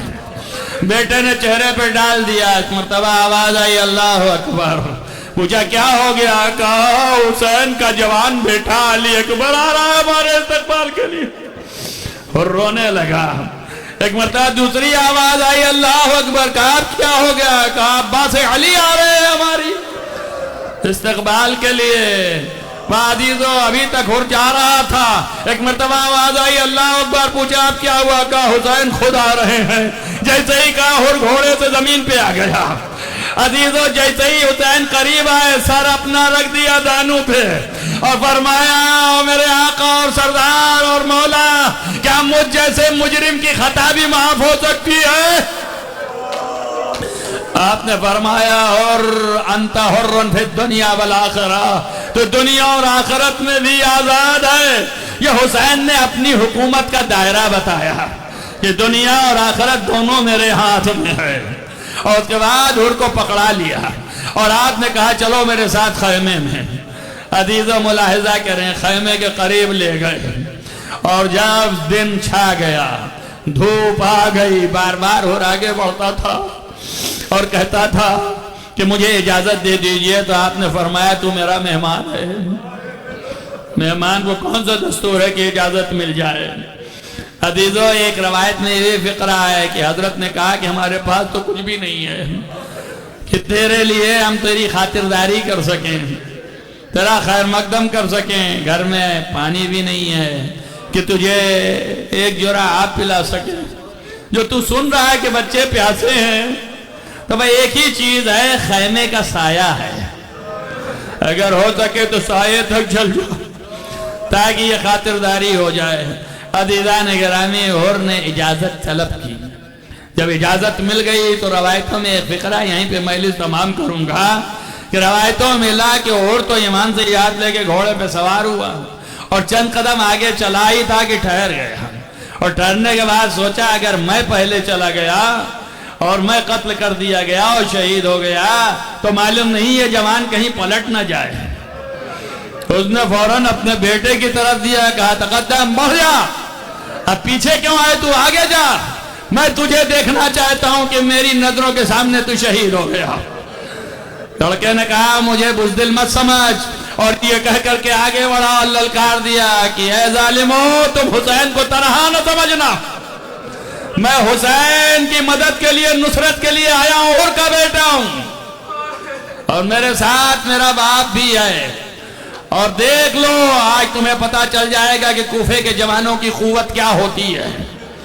عزیزو روایتوں میں رجز پڑھا اس نے، اور رجز کے ساتھ للکار کے جنگ کی، اور کھڑا دیکھ رہا تھا، امام علیہ السلام بھی دور سے دیکھ رہے تھے، اور اور کے لڑکے نے بڑی جمع مردی سے جنگ کیا، مگر روایتوں میں یہ ہے کہ کسی ظالم نے اس کو ایسا نیزہ مارا کہ گھوڑے پر ڈگمگانے لگا، کسی نے تیر مار دیا، ایک مرتبہ زمین پہ آ گیا، جیسے ہی زمین پہ آیا پکارا یا بتا، اے میرے باپ، اے میرے بابا، آگے بڑھو میری مدد کے لیے۔ حر ابھی جا رہا ہے مگر حر کی نظروں میں تاریکی آ گئی۔ عزیزو جتنی دیر میں حر بیٹے کے تک پہنچا ہے، روایتوں میں یہ فقرے ہیں کہ حسین وہاں موجود تھے۔ اے عزیزو حسین موجود تھے، حر دیکھ کے حیرت میں ہوا، کہا آقا اس غلام زادے کے لیے آپ آ گئے، کہا یہ میرا مہمان ہے۔ عزیزوں میں اتنا ہی کہوں گا کہ مولا ابھی تو یہ حر کا جوان ہے، ارے آپ کا بھی جوان آواز دے گا یا بتا دے کہ نہیں؟ عزیزوں حسین آئیں گے اس وقت۔ عزیزان گرامی میں نے ختم کیا، یہی روایت میں فقرے ہیں کہ جیسے حر کے بیٹے نے بلایا تو حسین پہلے پہنچے، ایسے ہی جب حر گھوڑے سے گرا تھا تو پکارا تھا امام کو، تو امام جیسے ہی پہنچے حر کے سر کو اٹھا کر کے اپنے زانوں پہ رکھا۔ میں دونوں کو ملا رہا ہوں آپ کے سامنے، حر کے بیٹے کے بھی سر کو زانوں پہ رکھا تھا۔ تو حر نے کہا تھا مولا یہ غلام ہے، اس کو یہ عظمت نہ دیجیے۔ اور اس کے بعد جب حر کے سر کو اٹھا کے زانوں پہ رکھا تو حر نے کہا آقا اس غلام کو کہاں لے آپ اتنی بلندی دے رہے ہیں؟ آپ نے فرمایا تو میرا مہمان ہے، یہی تیری جو ہے وہ خاطرداری ہے۔ حسین نے حر کا سر اپنے زانوں پہ رکھا، ہاتھ جوڑ کے کہوں مولا اسی کی عصر میں آپ کا سر ہوگا، کس کا زانو ہوگا کسی کا پتہ نہیں، ارے شمر جو ہے اپنے نجس قدم رکھے گا۔ آواز آئے گی الا قتل الحسین بکربلا، الا ذبح الحسین بکربلا، سيعلم الذين ظلموا أن ينقلبوا منقلبون، اللهم إني أسألك بحق فاطمة وأبيها وبالها وبنيها وشر المستودع فيها أن تصلي على محمد وآل محمد۔ بار اللہ تجھے واسطہ محمد وآل محمد کے معبود، گناہان کبیرہ و صغیرہ عفو فرما، نیک اعمال کی توفیق عنایت فرما، جہاں جہاں بھی محبان آل محمد ان کو حفظ امان میں رکھ، روضہ مقدس کی حفاظت فرما، عزاداری کو قائم و دائم رکھ، بار اللہ تمام دنیا سے ظالمین کو نیست و نابود فرما، ظلم کا خاتمہ فرما، عدل کا قیام فرما، بار اللہ تمام مظلومین کی حمایت فرما۔ معبود ہمارے آقا اور مولا ولی نعمت صاحب عزا کا ظہور جلد از جلد فرما، ان کے اصحاب و انصار و مخلصین و مطیع و فرما بردار میں قرار دے، بار اللہ ان کو ہم سے راضی و خوشنود قرار دے۔ اللہم تقبل منی دعا بحق محمد و آلہ الطاہرین، ماتم حسین یا حسین یا حسین۔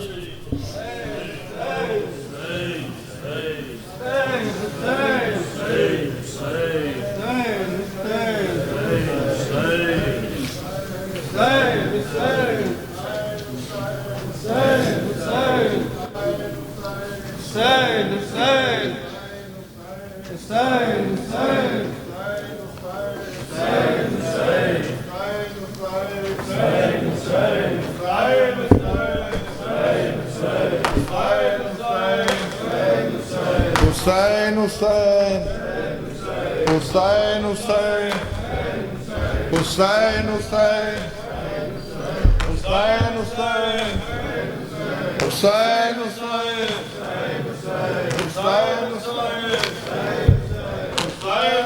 حر آ رہا ہے اکبر، سینے اسے لگاؤ، حر آ رہا ہے اکبر، سینے اسے لگاؤ، حر آ رہا ہے اکبر، سینے اسے لگاؤ، مہمان کو ہمارے، مہمان کو ہمارے خیمے میں لے کے آؤ، حر آ رہا ہے اکبر، سینے اسے لگاؤ، حر آ رہا ہے سینے، خود یاد ہوگا اس کو پانی تھا اس نے روکا، خودار وہ بہت ہے شرمندہ ہم سے ہوگا. پیاسے ہیں سارے بچے اس کو نہ یہ بتاؤ, ہریا رہا ہے اکبر سینے اسے لگاؤ, ہریا رہا ہے اکبر دیکھو وہ چل رہا ہے میدان میں لڑکھڑا کر, گرنے سے پہلے اکبر اس کو سنبھالو جا کر. اے میرے شاہزادے جلدی قدم بڑھاؤ, ہریا رہا ہے اکبر سینے اسے لگاؤ, ہریا رہا ہے اکبر. عباس اپنے دل سے ہر بات صاف کر دو, ماں فاطمہ کے صدقے حر کو معاف کر دو. جا کر علم کے اس کو سائے میں لے کے آؤ, ہریا رہا ہے اکبر سینے اسے لگاؤ, ہریا رہا ہے اکبر. تم سے بھی پہلے مرنے جائے گا اس کا بیٹا, جی بھر کے دیکھ لے وہ اپنے پیسر کا چہرہ. کم وقت رہ گیا ہے جا کر اسے بتاؤ, ہریا رہا ہے اکبر سینے اسے لگاؤ, ہریا رہا ہے اکبر. حشر یہ کریمی سب یاد ہی رکھیں گے, مہمان کا پسینہ خود صاف ہم کریں گے. فضا ہماری ماں کا رومال لے کے آؤ, ہریا رہا ہے اکبر سینے اسے لگاؤ, ہریا رہا ہے اکبر. ماں فاطمہ کے لب پر اس کے لیے دعا ہے, غربت میں اس نے ہم پر احسان کر دیا ہے. حر کے غلام کو بھی عزت سے لے کے آؤ, ہریا رہا ہے اکبر سینے اسے لگاؤ, ہریا رہا ہے اکبر سینے اسے لگاؤ. جس دم سنی علی کی بیٹی نے یہ صدائیں, آنسو بہا کے اس کو دینے لگی دعائیں. بچوں سے پھر یہ بولی حر کو گلے لگاؤ, ہریا رہا ہے اکبر سینے سے لگاؤ, ہریا رہا ہے اکبر سینے سے لگاؤ, ہریا رہا ہے اکبر سینے. میں خاک کربلا ہوں, رتبہ میرا جدا ہے. میں خاک کربلا ہوں, رتبہ میرا جدا ہے.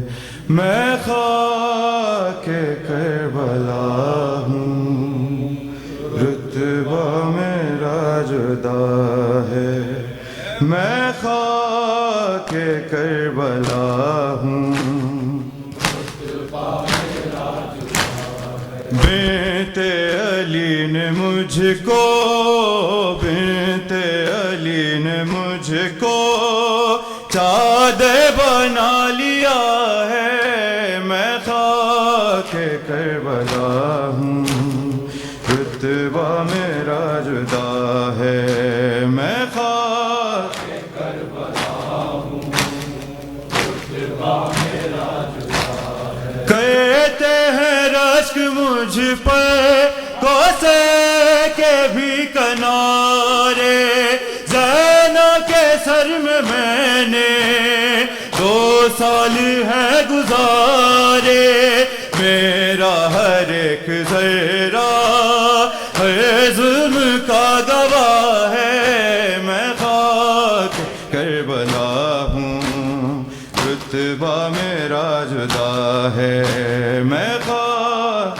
کربلا ہوں رتبہ میرا جدا ہے میں خاک کربلا ہوں رتبہ میرا جدا ہے اکبر جوان قاسم غازی سے چاند تارے زین البن میری آغوش میں اتارے یعنی لہو نبی کا مجھ میں ملا ہوا ہے میں خاک کربلا ہوں رتبہ میرا جدا ہے میں خاک کربلا ہوں رتبہ میرا جدا ہے میں خاک کربلا ہوں رتبہ میرا جدا ہے روتی ہوں یاد کر کے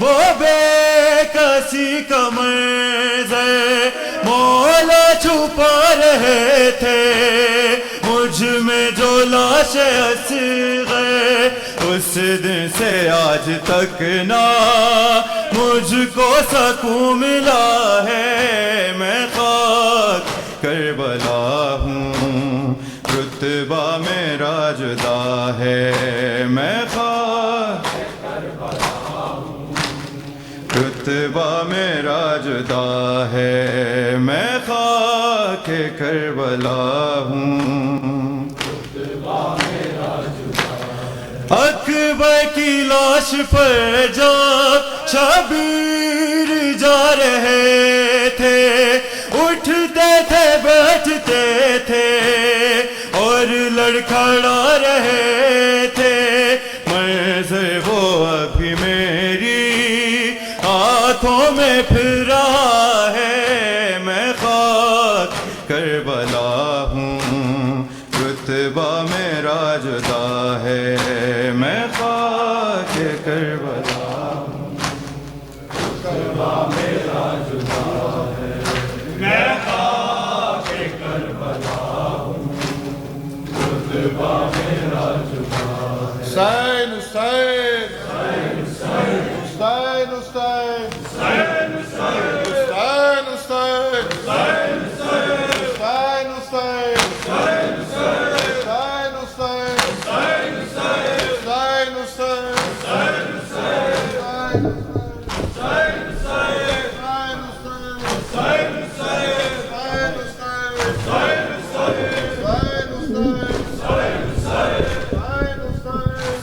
زندہ رہے گا پیغام حسین بن علی زندہ رہے گا پیغام حسین بن علی زندہ رہے گا پیغام حسین بن علی زندہ رہے گا پیغام حسین بن علی زندہ رہے گا اسلام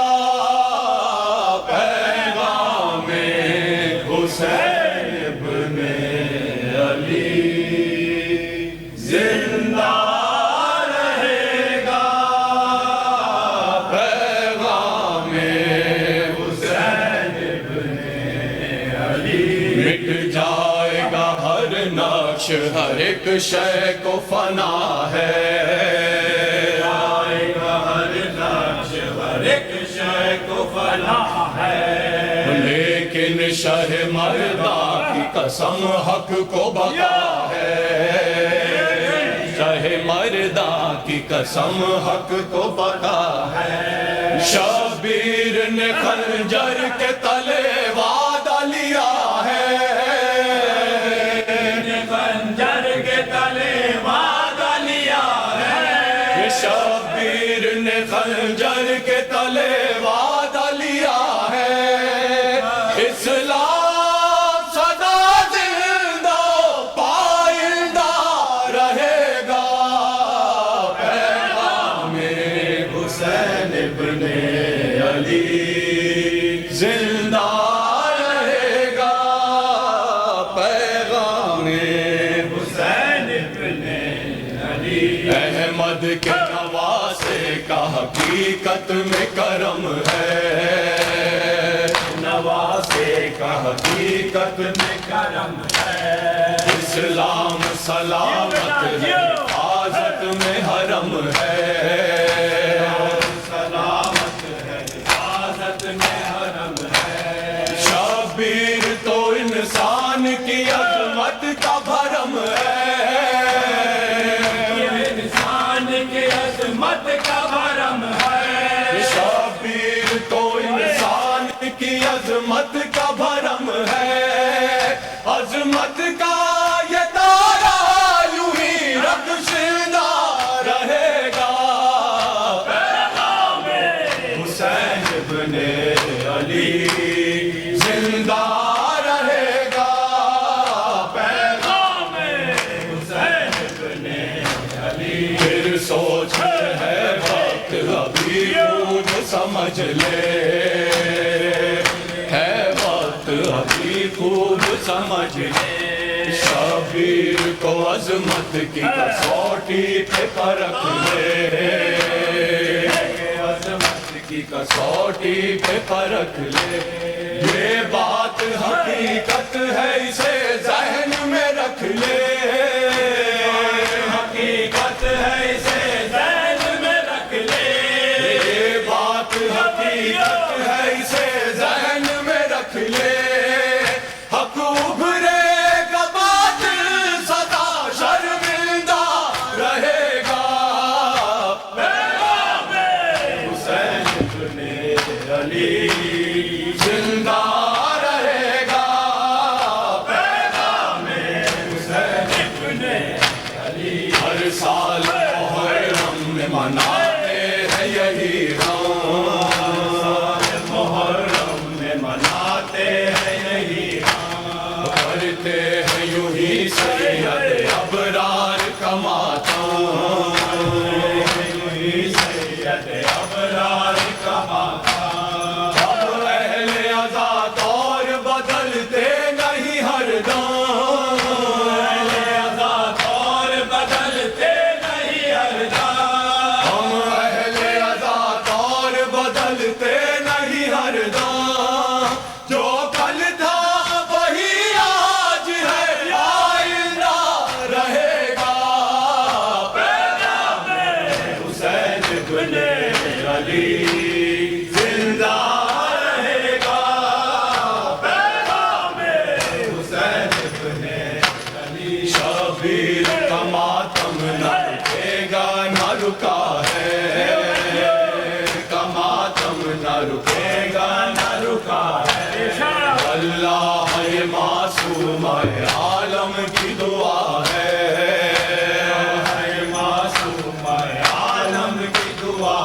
ہے، اور اس غم کے مقابل میں جو غم لایا گیا ہے، مقابل میں جو غم لایا گیا ہے، اس غم کے مقابل میں جو غم لایا گیا ہے، باطل ہے وہ مٹ جائے گا، حق زندہ رہے گا، پیغام حسین ابن علی زندہ رہے گا، پیغام حسین ابن علی پھر کھیل رہے ہیں وہ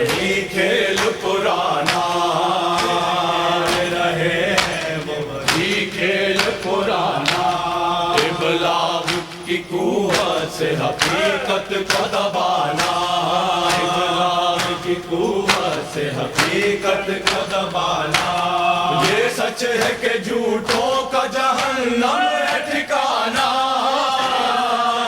جھوٹوں کا جہنم ہے ٹھکانہ، یہ سچ ہے کہ جھوٹوں کا جہنم ہے ٹھکانہ، شرمندہ سدا ظلم کا کارندہ رہے گا، پیغام حسین ابن علی زندہ رہے گا، پیغام حسین ابن علی زندہ رہے گا، پیغام حسین ابن علی زندہ رہے گا، پیغام حسین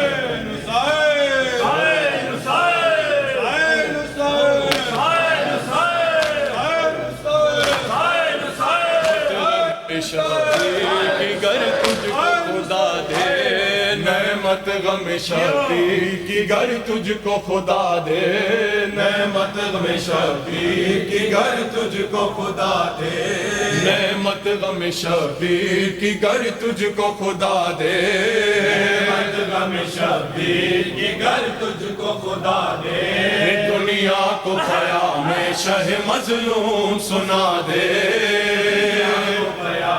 شہ مظلوم سنا دے، ماتم کی سزا سے دل باطل کو ہلا دے،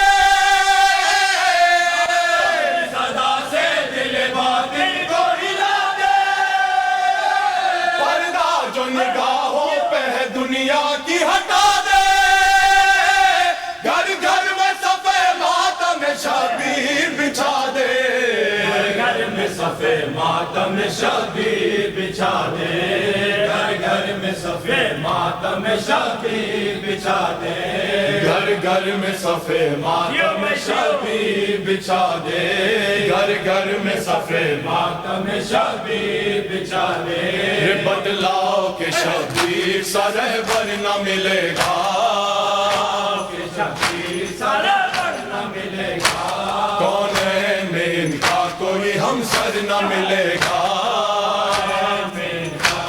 ہم سر نہ ملے گا، سردار جناسا کی یہ کوثر نہ ملے گا،